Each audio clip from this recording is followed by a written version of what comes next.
Bro kabaddi லீக்னாலே Tamil Nadu பிளேயர்ஸ்க்கு இடம் கிடைக்கல, வாய்ப்பு கிடைக்கல, அவங்களுக்கு ப்ரூவ் பண்ண முடியல அப்படின்னு நிறைய புலம்பல்களுக்கு மத்தியில நான் இருக்கேன். எனக்கு வாய்ப்பு கிடைக்கும் போது அந்த வாய்ப்பை என்னால் சரியா பயன்படுத்த முடியும், எந்த பதட்டமும் இல்லாம. அதாவது கிடைத்த வாய்ப்பை தீபக் சங்கர் மாதிரி எவ்வளவு ஒரு கன்ஸ்ட்ரக்டிவா ஒரு சிரிச்ச முகத்தோட அவ்வளோ அழகா அதை ஹேண்டில் பண்ணி எந்த ப்ரெஷரும் இல்லாம செம்மையா அவரோட அந்த பாடி டோன், அவர் நிக்கிறது, அவர் வந்து அப்படி பொறுமையா இருக்கிறது, அதெல்லாம் பார்க்கும்போது பெஸ்ட் ரைடரா தான் தமிழ்நாடு பிளேஸ் வர முடியல, ஒரு பெஸ்ட் டிஃபெண்டரா இவர் வர்றாரு அப்படிங்கறது வந்து பாக்குறதுக்கு வந்து ரொம்ப ரொம்ப மகிழ்ச்சியா இருந்துச்சு. இது வந்து தீபக் சங்கர் மட்டும் இல்ல, தமிழ்நாடு பிளேஸ் எல்லாத்துக்கும் ஒரு பெரிய மோட்டிவேஷனா இருக்கும். என்னோட கனவு சுக்கு நூறா உடஞ்சிச்சுங்க. ப்ரோ கபடி லீக் பார்க்கும் போதெல்லாம் எனக்கு வந்து ஒரே ஒரு கேள்வி இருக்கும், தமிழ்நாட்டுல இருந்து ஒரு பிளேயர் கூட ஒரு பெஸ்ட் டிஃபெண்டராவோ ஒரு பெஸ்ட் ரைடராவோ வர மாட்டேங்கிறாங்களே அப்படிங்கிற ஒரு ஏக்கம் இருந்துட்டே இருந்துச்சு. அதுக்கு வந்து பதில் சொல்ற மாதிரி தீபக் சங்கரோட பெர்ஃபார்மன்ஸ் இருந்துச்சு. ஆக்சுவலா தீபக் சங்கர் வந்து ஒரு சப்ஸ்டியூட்டா தான் பெங்களூரு புல்ஸ்ல எடுக்கிறாங்க. அப்புறம் வந்து அங்குஷனால அங்க வந்து பெர்ஃபார்ம் பண்ண முடியல. அப்புறம் அங்குஷ்க்கும் மேனேஜ்மெண்ட்டுக்கும் இடையில இந்த பிரச்சனைனால தீபக் சங்கருக்கு ஒரு வாய்ப்பு கொடுக்கறாங்க. அந்த வாய்ப்பு என்ன மாதிரி தருணத்துல வருது பாருங்க. அதாவது நம்ம எதிர்பார்க்காத தருணத்துல வருது அந்த வாய்ப்பு. அது தீபக் சங்கரை எதிர்பார்த்திருப்பாரா அப்படிங்கிறது தெரியல.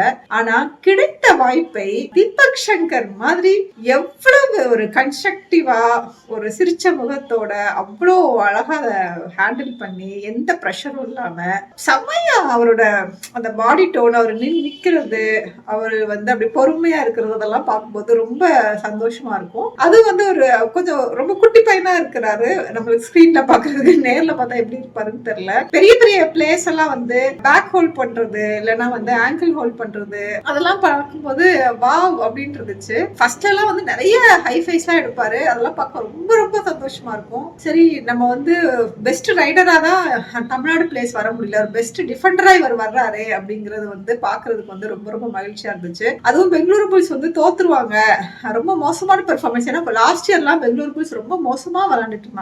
அப்படிலாம் இருக்கும்போது அவங்க மேல ஒரு கான்பிடன்ஸே இல்லாம இருந்துச்சு. அப்புறம் வந்து ரமேஷ் சார் வந்ததுக்கு அப்புறம் அப்போ வந்து ஃபர்ஸ்ட் 2-3 மேட்ச் 4 மேட்ச்லாம் ரொம்ப பெர்ஃபார்மன்ஸ் இந்த மாதிரி இல்ல. அப்ப அங்குஷ் இருந்தாருன்னு நினைக்கிறேன். அப்புறம் அந்த டீம் எல்லாம் அப்புறம் ரீஸ்ட்ரக்சர் பண்ணி அவங்க விளையாண்டாங்க பாருங்க ஒரு கேம்.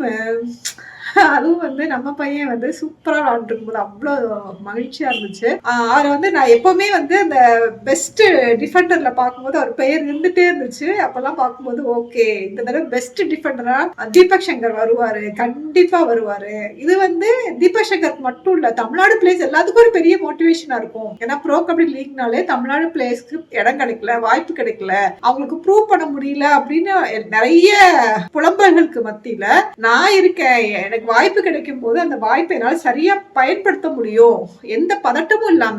அதாவது விளையாட்டுல மிகப்பெரிய எதிரி என்னன்னு கேட்டா பதட்டம் தான். திறமையை வந்து எல்லாருமே வளர்த்துக்கலாம், இல்லைன்னா அந்த பிராக்டிஸ்ல கூட நம்ம கொண்டு வந்துடலாம். ஆனா அந்த பதட்டம் இருக்குல்ல, அதுவும் அந்த மூமெண்ட்ரி பதட்டம், ஒவ்வொரு மூமெண்ட்டும் யூனிக்கா இருக்கும். நீங்க வந்து நினைக்கலாம் நான் இந்த மாதிரி மூமெண்ட் எல்லாம் நான் ஹேண்டில் பண்ணிடுவேன் அப்படின்னு நினைக்கலாம். ஆனா ஒரு நான் சொன்ன மாதிரி மூமெண்ட்ஸ் வந்து யூனிக்கா இருக்கும். அந்த மூமெண்ட் வந்து அப்போ உள்ள யூனிக்கா இருக்கும். சோ அப்போ ஒவ்வொரு மூமெண்ட் வித்தியாசமா இருக்கும். அதுதான் வந்து ஒரு பிளேயருக்குள்ள ஸ்போர்ட்ஸ்குள்ள ஒரு சேலஞ்சு நான் சொல்லுவேன். சோ அந்த பதட்டம் இல்லாம கோச் சொல்றதை கேட்டு ஒரு டீம் பிளேயரா அவரோட இன்டர்வியூஸ் எல்லாம் கேட்கும் போது, அவர் ஒவ்வொரு தடவையும் வந்து ஹைஃபை வாங்கிட்டு வந்து அவார்டு வாங்கும் போதெல்லாம் ரொம்ப ரொம்ப மகிழ்ச்சியா இருக்கும். அப்போ வந்து என்னோட மிகப்பெரிய கனவா என்ன இருந்துச்சுன்னா, என்னோட இது ஒரு எப்பவுமே நான் வந்து அதை விஷுவலைஸ் பண்ணுவேன். அந்த கனவை என்னன்னா, பெங்களூரு புல்ஸ் வந்து கப் அடிக்கணும், அந்த கப்பை வந்து தீபக் சங்கர் பிடிச்சிட்டு இருக்க மாதிரி ஒரு போட்டோ போடணும். அதை வந்து நான் என்னோட சேனல்ல போட்டு ஒரு பெரிய ஒரு இந்த மாதிரி ஒரு வீடியோ போடணும்னு ஒரு பெரிய ஒரு ட்ரீம்ல இருந்தேன். என்னோட கனவு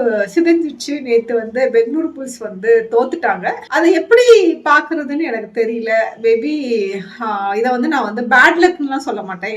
எனக்கு வந்து இந்த லக்கு, பேட் லக்கு, அப்புறம் வந்து ஸ்போர்ட்ஸ்ல வந்து கொஞ்சமாவது லக் இருக்கணும் அப்படிங்கறதுலாம் எனக்கு நம்பிக்கையே கிடையாது. மேபி அவர் வந்து யோகேஷ் வந்து வந்து இன்ஜூர்டு, அவங்க கேப்டனே இன்ஜூர்டா இருக்கும்போது அது ஒரு டீமுக்கு மிகப்பெரிய வீக்னஸா இருந்துச்சு. ஏன்னா அவரும் ஒரு பெஸ்ட் டிஃபெண்டர், அதுவும் வந்து ரைட் கார்னர்ல ஒரு பெஸ்ட் டிஃபெண்டர் இல்லாதது பட்னா பைரேட்ஸ்க்கு ஒரு மிகப்பெரிய அட்வான்டேஜ் ஆயிடுச்சு. கபடி வந்து ஒரு இன்ஜுரி ப்ரோன் கேம் தான், அது எனக்கு எந்த மாற்று கருத்தும் இல்ல. அப்போ ஒரு பிளேயர் இன்ஜூர்ட் ஆவாரு அப்படிங்கறத ஒரு கோச் கண்டிப்பா எதிர்பார்க்கணும். எதிர்பார்த்து அவருக்கு சரியான சப்ஸ்டிடியூட் ரெடி பண்ணி வைக்கிறதும் ஒரு கோச்சோட தேவையா இருக்கு. அதுதான் நேத்து பெங்களூரு புல்ஸ்க்கு நடந்திருக்கு. நேத்து வந்து பட்னா பைரேட்ஸ்ட ஆக்சுவலா ரொம்ப மோசமா தோக்க வேண்டிய மேட்ச். அப்புறம் வந்து ஒரு யங் பிளேயர் வந்து ஒரு 7 பாயிண்ட் ரைடு அன்எக்ஸ்பெக்டடா போட்டாங்க. அது அந்த இடத்துல பட்னா பைரேட்ஸ் ஆல் அவுட் கூட ஆனாங்க. ஆனாலும் அந்த ரெக்கவரி எடுக்க முடியல. ஏன்னா பட்னா பைரேட்ஸ் வந்து பயங்கர கான்பிடென்டா இருந்தாங்க. பெங்களூர் புல்ஸ்னால அந்த கான்பிடென்ட ரீடைன் பண்ண முடியல. ஃபைனலா வந்து தோல்வியை தழுவிருக்காங்க. சோ தீபக் சங்கர் பிகேல இருந்து வெளியேறிட்டாரு. பெஸ்ட் டிஃபெண்டர்ஸ் டேம்ல பார்த்தோம்னா ஃபர்ஸ்ட் பிளேஸ்ல ஹரியானா ஸ்டீலர்ஸ் கேப்டனும் அப்புறம் பட்னா பைரேட்ஸ் நவ்தீப் இருக்காப்ல. இவங்க 2 பேரும் 68 புள்ளிகள் வச்சிருக்காங்க. அப்புறம் வந்து நிதிஷ்குமார் 65 புள்ளிகள்ல இருக்கிறாரு. நம்மளோட தீபக் சங்கர் வந்து 64 புள்ளிகள் வச்சிருக்காரு. இன்னும் 2 புள்ளி எடுத்திருந்தா கூட அவர் அட்மோஸ்ட் தேர்ட் பொசிஷனுக்கு போயிருப்போம். ஓகே பரவாயில்ல. இப்போ வந்து பிகேஎல் முடிய போற நேரத்துல அட்லீஸ்ட் வந்து தீபக் சங்கர் அந்த முதல் 5 இடத்துக்குள்ள பிடிப்பாரு அப்படின்னு நான் நிறைய நம்புறேன். அந்த ஸ்ட்ராட்டஜிஸ் படியும் அப்படிதான் இருக்கு. ஏன்னா 2-3 மேட்ச் தான் இருக்கு. சோ தீபக் சங்கர் வந்து முதல் 5 இடத்துல வந்திருக்கிறது எனக்கு மிகப்பெரிய மகிழ்ச்சிங்க. எனக்கு மட்டும் இல்ல, தமிழ்நாடு மக்களே இதை கொண்டாடுவாங்கன்னு நம்புறேன். ஏன்னா ப்ரோ கபடி லீக் மாதிரி ஒரு ப்ரெஷர் சிச்சுவேஷன்ல வாய்ப்பே கிடைக்காது அப்படின்னு நான் நம்பிட்டு இருக்க நேரத்துல ஒரு சின்ன பையன் அந்த வாய்ப்பை பயன்படுத்தி ஒரு அபாரமான ஒரு சக்சஸோட, அதுவும் டிஃபெண்டர்ஸ் டேபிள்ல முதல் 5 இடத்துக்குள்ள வர்றதுலாம் சாதாரண விஷயம் இல்லை. ஏன்னா காம்படிஷன் ரொம்ப ஜாஸ்தி. அந்த காம்படிஷனுக்குள்ள அப்படி மேல வந்து அப்படி கெத்தா ஒரு 5 இடத்துக்குள்ள இருக்கிறது மிகப்பெரிய மகிழ்ச்சி. கண்டிப்பா நம்ம சேனல்ல தீபக் சங்கரோட இன்டர்வியூ நான் போடணும்.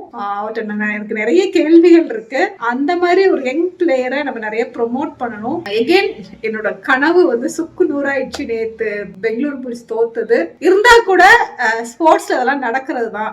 எவ்வளவோ டாப் டீம்ஸ் வந்து நம்ம ஒரு ஒன் டே பெர்ஃபார்மன்ஸ்ல தோக்கிறத நம்ம பார்த்திருக்கோம். எகெயின் இது வந்து ஒரு இன்ஜுரி இருக்கும்போது ஆப்போசிட் டீமுக்கு அது மிகப்பெரிய அட்வான்டேஜ் ஆகுறதையும் நம்ம பார்த்துட்டு இருக்கோம். பரவாயில்ல, வாழ்த்துக்கள் தீபக் சங்கர். நீங்க வந்து எங்களுக்கு ஒரு மிகப்பெரிய ரோல் மாடலா இருக்கீங்க. இங்க இருக்கிற யங்ஸ்டர்ஸ்க்கு வந்து மிகப்பெரிய ரோல் மாடலா இருக்கீங்க. நீங்க இதே ஃபார்மை அடுத்த வருஷமும் கண்டினியூ பண்ணி இப்போ வந்து நீங்க மேபி 5 இடத்துக்குள்ள வருவீங்கன்னு நினைக்கிறேன். அடுத்த வருஷம் நீங்க வந்து டாப் 1ல இருக்கணும்னு நான் நினைக்கிறேன். அப்புறம் வந்து கண்டிப்பா நீங்க கப் அடிக்கணும். இப்ப இந்த லாஸ்ட் மேட்ச்ல கூட அவர் வந்து பட்னா பைரேட்ஸோட 3 புள்ளிகள் எடுத்திருந்தாரு. அதுவே பாக்குறதுக்கு கொஞ்சம் நல்லா இருந்துச்சு. ஆனா வந்து அவர் கொஞ்சம் பிசிக்க வந்து இன்னும் கொஞ்சம் பில்ட் பண்ணணும்னு நினைக்கிறேன். அவரால் வந்து அந்த ஒரு பிளேயரை வந்து அப்படி தடுத்து நிறுத்த முடியல. இப்ப சில பேர்லாம் வந்து நிறுத்தினாங்கன்னா அவர் தாண்டி வர முடியல. இன்னும் கொஞ்சம் அவரோட பிசிக்க மட்டும் பில்ட் பண்ணிட்டாருன்னா கண்டிப்பா அவர் அடுத்த வருஷம் வந்து இன்னும் நல்லா பெர்ஃபார்ம் பண்ணுவாரு. இந்த வீடியோ மூலமா தீபக் சங்கருக்கு ரொம்ப நன்றியும் சொல்லிக்கிறேன். ஏன்னா உங்களை மாதிரி நிறைய பேர் சாதிக்கும் போதுதான் இங்க இருக்கிற யங்ஸ்டர்ஸ்க்கு ஒரு மிகப்பெரிய ரோல் மாடலா இருப்பீங்க. தேங்க்யூ தீபக் சங்கர். கண்டிப்பா நான் சொன்ன மாதிரி இந்த வருஷம் சக்சஸ் இதோட நின்றக்கூடாது. அடுத்த வருஷமும் நீங்க கண்டினியூ பண்ணணும். அடுத்த வருஷம் நீங்க வந்து இந்த என்னோட கனவின்படி அந்த கோப்பையை நீங்க பிடிச்சி தூக்கிட்டு இருக்கிறத பார்த்து நாங்க வந்து அந்த போட்டோ வச்சு ஒரு வீடியோ போடணும். நன்றி. உங்களுக்கு தீபக் சங்கரோட பெர்ஃபார்மன்ஸ் எப்படி பிடிச்சிருந்துச்சு? வேற எந்த பிளேயர்ஸ் தீபக் சங்கர் அளவுக்கு பெர்ஃபார்ம் பண்ணிருக்காரு அப்படிங்கிறதையும் கமெண்ட் பண்ணுங்க. நன்றி.